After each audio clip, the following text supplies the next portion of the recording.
사무엘하 16장 15절에서 23절을 살펴보면서 성공한 듯 보이는 구테타라는 말씀 제목입니다. 우리는 짧은 민주주의 역사를 가지고 있습니다. 그런데 근세기 들어서 두 번씩이나 군부에 의한 민족 반역의 역사를 그렇게 가지고 있습니다. 구테타는 주로 후진국에서 일어난다고 해요. 두 번에 거친 이 군부에 의한 이 반역사적인 행위는 역사의 심판을 받고 있습니다. 수많은 피를 흘리고도 그를 정당화하기 위해서 진실을 돕는 그런 눈가에 와응하는 그런 자들의 모습을 하나님께서는 결코 묵고치 아니하시리라 생각합니다. 언제나 역사는 그 역사를 재평가를 하게 됩니다. 지금도 살아서 역사를 농단하는 이 적폐 세력이라고 하나요? 엄중한 심판을 역사 앞에서 받게 될 것입니다. 역사를 어지럽게 한 자들, 또 권력을 쟁취하기 위해서 무고한 피를 흘린 자들, 잘 되어가는 정치를, 민주주의 정치를 둘러엎고서 군부의 총칼을 앞세워서 그 민주주의를 짓밟았던 그런 무인들, 하나님께서 그런 자들을 결코 그냥 두시지 않는다는 겁니다. 왜 그러냐? 하나님은 역사의 주인이시기 때문에 그렇습니다. 이 전 세계 역사를 써갈 뿐만 아니라 우주의 역사, 하나님의 시간과 때의 역사를 쓰실 뿐 아니라 우리 개인적인 역사까지도 하나님께서 써내려가시는 거죠. 그러므로 하나님의 행위록에 우리 모든 행위들이 다 담기게 되는 겁니다. 지금 휴대폰으로 이 설교를 동영상을 찍고 있습니다. 하나님은 우리의 일거수일투족을 기록하기 위해서 이런 기계도 필요 없습니다. 하나님은 모든 이 세상의 사람들, 모든 사건 하나하나를 다 찍어 놓으십니다. 그게 우리가 하나님 앞에 장차가 섰을 때 두 권의 책이 펼쳐지는데, 하나는 생명록이라는 책이 펴지고 하나는 그 행위에 대한 행위록의 책이 펴지게 됩니다. 그래서 우리는요, 단 한시라도 하나님 행위에 기록될 것이기 때문에 우리 일거수일투족을 참 조심해야 돼요. 하나님은 우리 마음까지도 생각까지도 다 알고 다 기록을 하시는 거예요. 얼마나 두렵고 떨리는 일입니까? 오늘 본문에 보니까 이제 자기 아버지를 왕궁에서 몰아내고 왕궁을 차지한 압살롬의 모습을 보게 됩니다. 구테타가 일어나면요, 가장 먼저 장악이 되는 것이 어디냐? 방송국, 언론기관, 또 대통령이나 왕이 사는 궁입니다. 거기를 장악해버리면 끝나요. 그리고 군부를 또 장악을 합니다. 오늘 본문에 보니까 이 구테타가 성공한 듯 보여요. 그 예루살렘에 피 하나 흘리지 아니하고 아버지 다윗을 몰아내고 아들 압살롬이 무혈 입성을 합니다.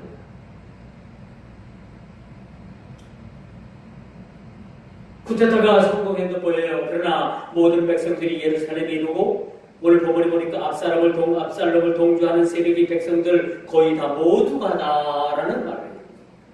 모든 지파의 모든 사람들 거의 다가 다윗을 배반하고 그의 아들인 압살롬을 앞세워서 예루살렘으로 들어오게 되는 거죠. 다윗의 편에 선 사람은 유다 지파를 비롯해서 몇몇 사람 되질 않아요. 손으로 꼽을 정도입니다. 그러므로 이 반역은 성공한 듯 보입니다.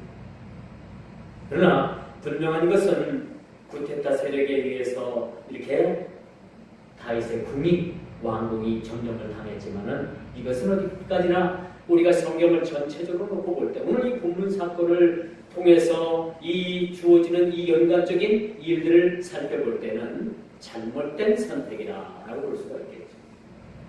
완벽하게 궁을 장악을 하고 쿠데타에 성공한 듯 보입니다. 그러나 분명한 것은 이것이 다가 아니라는 얘기죠. 언제나 성경은 여러분 소수 정의 편에 씁니다. 성경은 많은 사람 편에 쓰는 것이 아니라 소수 정의 편에 선 사람들 편에 쓰게 됩니다. 이 사람들이 많이 모이고 많이 쏠리고 하는 것으로 나도 모르게 따라가는 경우가 많이 있어요. 그런데 성경은 언제나 소수의 사람, 참된 사람, 하나님 편에 선 사람, 그런 사람들의 편에 서게 된다는 거죠. 기독의 300명사가 바로 그런 사람들. 적을 물리치기 위해서 많은 인원이 필요하지 않았던 거예요. 하나님께 합한 사람, 하나님께서 보시기에 정의의 편에 선 사람, 그런 사람 300명을 뽑아서 미디안 사람들을 징치하게 된 거죠. 그리고 이스라엘 백성들이 모세가 시내산에 하나님과 대면하기 위해서 잠시 시내산에 올라간 사이에 백성들이 모세가 산에서 그 시내산에서 내려오는 것이 좀 지체되고 시간이 걸리니까 뭔 짓을 했어요.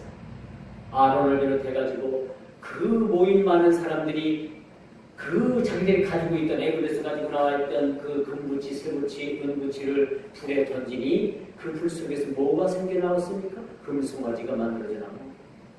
그걸 자기들이 섬기는 하나님이라고 해서 맹렬히 그렇게 광란의 밤을 그들이 지낸 사실을 성경은 그렇게 기록해 주고 있습니다. 그 사건을 보게 되면 백성들 거의 모두가 다 그 광란에 빠진 거예요.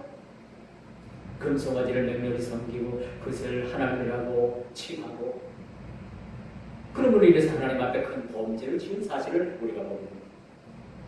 예수님께서 예루살렘에 입성하실 때 호산나 호산나 외치면서 좌우의 길 양 끝에서 끝에까지 쫙 서가지고 종려나무 가지를 꺾어가지고 흔들면서 호산나 호산나 그렇게 예수님을 환영하던 인파가 예수님께서 막상 빌라도의 뜰에서 갇혔다가 빌라도가 예수님을 놓아주려고 하는데 백성들이 그 모였던 백성들이 예수님을 석방해달라는 것이 아니라 폭도 살인자 바나바를 내어달라고 그렇게 아우성치는 그 수많은 군중들을 우리가 보게 됩니다.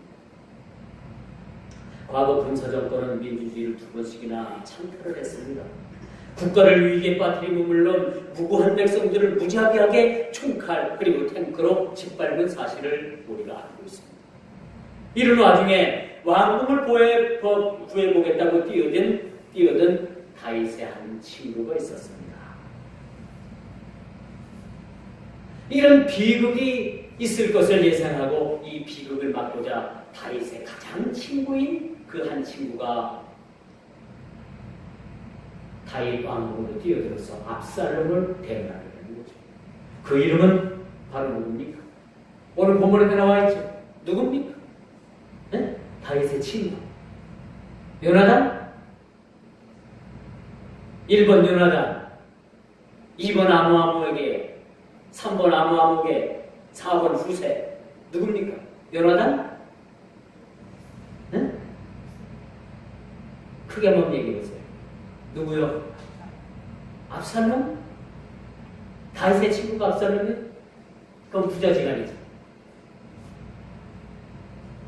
이건 예전에 우리가 총신 신대원 시험 볼 때 나왔던 아주 시험 문제, 아주 자주 등장했던 시험 문제였어요. 거기 1번 요나단하고 쓴 학생들은 다 틀렸어요. 시험을 본 학생들. 누구예요? 4번? 후세입니다. 다윗의 진정한 친구는 요나단도 되지만 성경에서 친구라고 지칭한 그런 이름은 후세라는 이름이라는 사실이죠. 자, 그 친구가 압살롬과 아히도벨의 계략을 막아보겠다고 적진에 투항을 합니다. 그리고 위장에서 투항을 하는 거예요.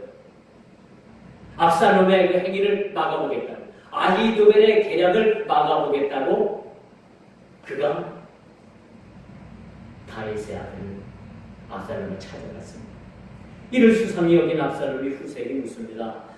내가 누구를 섬기니까 많은 사람들이 당신을 추앙하고 당신은 진정한 왕 중의 왕인데 이제 내가 당신의 아버지를 섬긴 것 같이 내가 당신을 열심히 섬기겠다. 그러니까 압살롬이 의심을 하는 거예요. 그런데 후세는 이 압살롬이 의심하지 않도록 아주 둘러댑니다. 이젠 내가 당신을 섬기겠다. 아버지를 열심히 섬긴 것처럼 내가 죽도록 섬기겠다. 당신은 왕 중의 왕이 아닙니까? King of King, 왕 중 왕이. 그렇게 표현을 할 수가 있어도. 그러나 우리의 진정한 왕은 누굽니까? 예수님이죠. 그럼 오늘날 우리 왕은 누굽니까? 이 땅에서 왕은 누구예요? 저와 여러분이죠. 우리는 왕 같은 제사장이라고 했잖아요. 그렇죠? 작은 왕이. King of King, 왕 중 왕은 누굽니까? 바로 예수님을 말씀해 주고 이렇게 위장전쟁까지 했으나 아히도벨의 계략에 의한 백주대낮의 부끄러운 일을 결국은 막지 못했다. 이 아히도벨이라는 인물이 사실은 다윗을 그렇게 다윗에게 그런 신원하던 책사였어, 책사. 근데 왜 이 아히도벨이 다윗을 배반을 했을까? 성경은요, 여러 곳에서 이런 증거가 나와요. 아히도벨의 손녀가 밧세바라는 이야기가 나와요.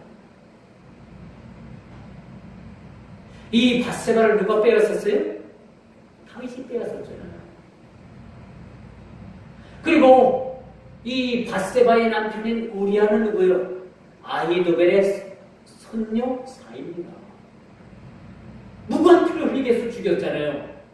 아마 그런 의미에서 아히도벨이 다윗을 배반하지 않았느냐라는 성경학자들의 조심스러운 얘기를 우리가 한번 참고로 생각할 수가 있습니다.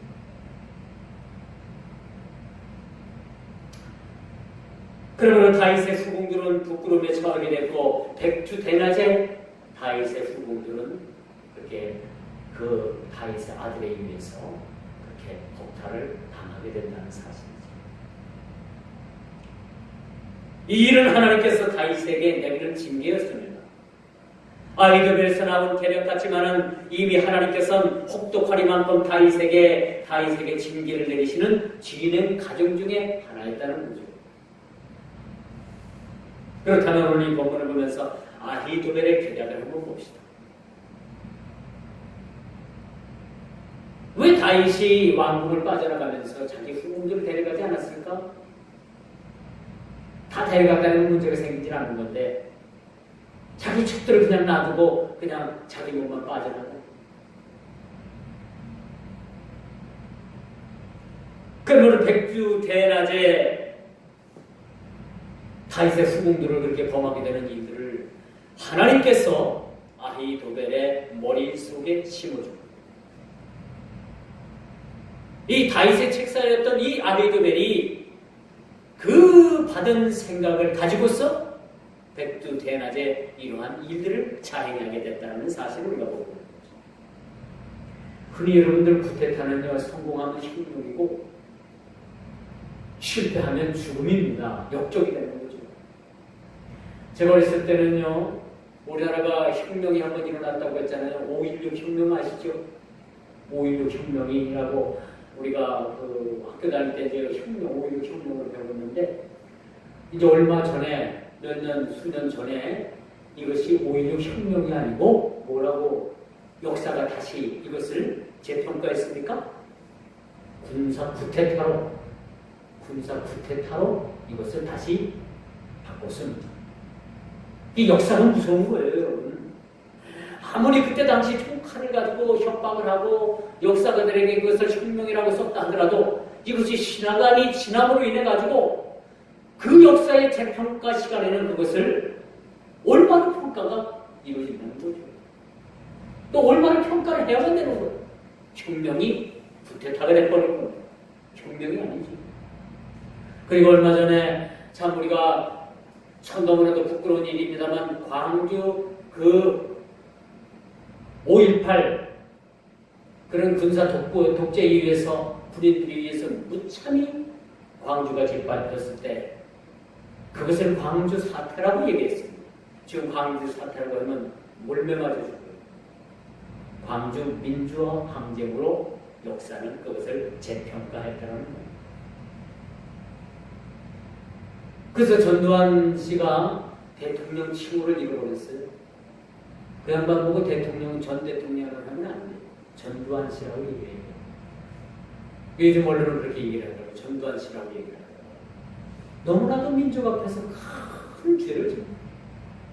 총칼을 앞세워가지고 수많은 사람들을 죽였습니다. 무자비하게 죽였습니다. 전두환 씨가 만약에 예수 안 믿고 회개하지 않으면 그가 갈 곳은 아닌 것입니다.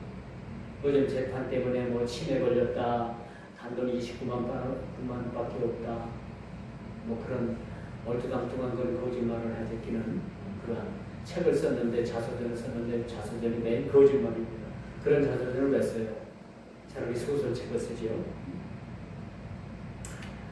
자, 그런 시대에 우리가 살고 있습니다. 자, 우리는 과거 두 독재자에 의해서 민주주의를 찬탈당했습니다. 이것은 역사적으로 뼈아픈 일이 아닐 수가 없겠지요. 자, 이렇게 그나마 폭탄행스러운 것은 이러한 피해 역사가 오염의 물을 털어내고 재평가되었다는 데서 그나마 우리가 후회를 삼게 됩니다. 역사는 계속해서 돌아가는 역사는 지난 과거에 대해서 잘못된 것에 대해서 다시 재평가를 합니다. 혁명이 아니고 구태타가 돼버린 거죠. 수많은 사람들을 죽인 것 사태라고 하는 그런 사건이 민주화 항쟁으로 바뀌었다는 사실을 우리가 봅니다. 이렇게 백두대낮에 참 하나님 앞에 너무나도 큰 죄를 압살하니 범하게 됩니다. 이 말씀을 보면서 오늘날도 마찬가지예요. 오늘날도 참 부끄러움을 모르는 세대에 우리가 살아가고 있습니다. 부끄러움을 모르는 세대. 성문화가 도를 넘고 이 도가 넘는 시대에 우리가 살아가고 있습니다. 밤에 무리하서만 식을 줄 모르고 그 기세가 온 밤을 집어삼킬 것 같습니다. 유흥업소에서 일하는 여성이 엊그제 좀 TV 인터뷰를 했는데 자기는 고등학교 1학년 다니다가 이 성매매를 하게 됐대요. 한 남자를 대하는데 보통 7만원, 8만원, 10만원을 받는답니다. 그래서 새벽 2시, 3시까지 그 남자 손님을 받는데 5명, 6명, 5명, 4명, 최소한 5명을 받는다. 그러면 평균 한 사람당 8만원씩 해서 5명을 받으면 5, 8, 40, 하루 밤에 40만 원을 버는 거예요. 그러니까 이화여 학생이 학교를 때려치고 그 일에 아주 전업으로 나섰다고. 이런 사실들이 TV에 인터뷰에 그대로 막 흘러나옵니다. 현재 우리가 이런 시대에 살아가고 있어요. 쉽게 벌어서 필요한 것하고 그렇게 인생을 사는 것이 현명한 것으로 생각하고 이 젊은이들의 삐뚤어진 이 사고방식 이런 것들을 우리가 참 사회적으로나 신앙적으로 계몽하지 않으면 참 이 시대는 희망이 없다라는 생각을 가지고 옵니다. 정말 이 시대는 부끄러움을 모르는 세대입니다. 압살롬도 거기까지 가서는 안 되는 거죠. 아무리 하나님께서 그를 다윗에 대해서 그 범죄에 대한 그런 징계라고 하지만은 어떻게 자기 계모들을 그렇게 범할 수가 있을까? 이것은 있어서는 안 되는, 거기까지 가서는 안 되는 그런 심각한 범죄라는 사실을 우리에게 보여주는 것이죠. 압살롬의 이러한 행동은 스스로 죽을 자리를 파고 들어가는 모습을 우리가 보게 됩니다. 여러분 그런 말이 있잖아요. 지구든 지가 판다. 그렇죠? 오늘 압살롬이 행한 행동은 물론 거기에 하나님께서 다윗을 징계하는 그런 성격의 의미가 들어있지만은 압살롬도 거기까지 가서는 안 되는 거예요. 압살롬도 지구든 지가 팠고 아히도벨에는 이 인물도 다윗을 배반했을 뿐만 아니라 지구든 지가 파게 되는 그러한 나중의 역사를 우리가 보게 됩니다.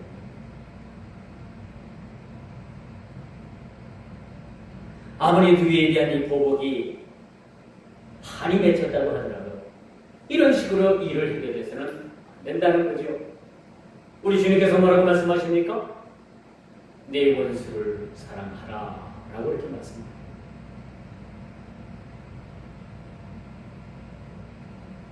예수 그리스도께서 이 땅에 오시기 전까지는 죽을 수밖에 없는 그런 운명에 처했던 사람입니다. 너는 할 것 없이 다. 그 고통은 끊임없이 반복되어지고 죽고 죽이고 물고 물리고 쏘기고 쏘고 빼앗고 빼앗기고 이런 악순환의 고리가 계속 반복되어지는 그 고리를 악순환의 고리를 누가 끊으신 거예요? 예수님께서 오셔서 그 고리를 끊으신 겁니다. 이제 말씀이 교류를 맺습니다. 아히도벨의 입에서 나오는 말을 그대로 행하는 것은 또 다른 피를 부를 수밖에 없는 이런 악행으로 압살롬의 생명도 보장받을 수 없는 자리까지 가게 됐다는 사실을 오늘 우리 본문을 통해서 우리는 찾아볼 수가 있는 거죠. 악을 악으로 갚지 말라고 우리 주님께서 말씀하십니다. 구약율법에는 눈은 눈으로 이는 이로 악은 악으로 그렇게 갚으라고 했지만은 우리 주님께서 뭐라고 말씀하십니까? 너에게 새 계명을 주노니 너희는 서로 사랑하라. 그렇죠? 내 원수를 사랑하라. 이것이 우리 주님께서 우리에게 새롭게 주시는 율법의 재해석입니다. 그럼에도 불구하고 이 압살롬과 다윗의 관계에 있어서 이 아버지와 아들의 관계가 어떻겠습니까? 어떻습니까? 아버지와 아들의 관계가 아니었습니까? 그렇다면 압살롬이 거기서 멈춰야죠. 피도 눈물도 없는 새들을 향해서 참 우리는 외쳐야 합니다. 이런 무고한 일이, 이런 무지한 일이 우리나라도 얼마나 많이 벌어지고 있는지 모릅니다. 하나님의 심판을 우리는 두려워해야 합니다. 그리고 우리는 여기서 멈춰야 해요. 모든 제약을 내려놓고 여기서 멈춰야 해요. 더 나아가면 안 돼요. 우리 모든 악한 생각들, 우리 모든 불신적인 모든 사고와 풍조들, 하나님을 믿느라고 하면서도 여전히 우리가 세상 밖에서 우상을 섬기는 일들, 이런 모든 가져간 일들을 우리가 버려야 돼요. 적당히 세상에 발 하나 들여놓고 적당히 발 하나 교회 들여놓고 이것을 우리 주님을 우롱하는 겁니다. 이런 일들을 우리는 왜 하게 해야 되는 거죠? 그러므로 인해서 우리는 장차 임할 하나님의 심판을 두려워하고 떨리는 마음으로 우리가 우리 자신을 돌아보는 그런 귀한 계기가 되기를 주님의 이름으로 축원하면서 말씀을 듣도록 하겠습니다. 기도합니다.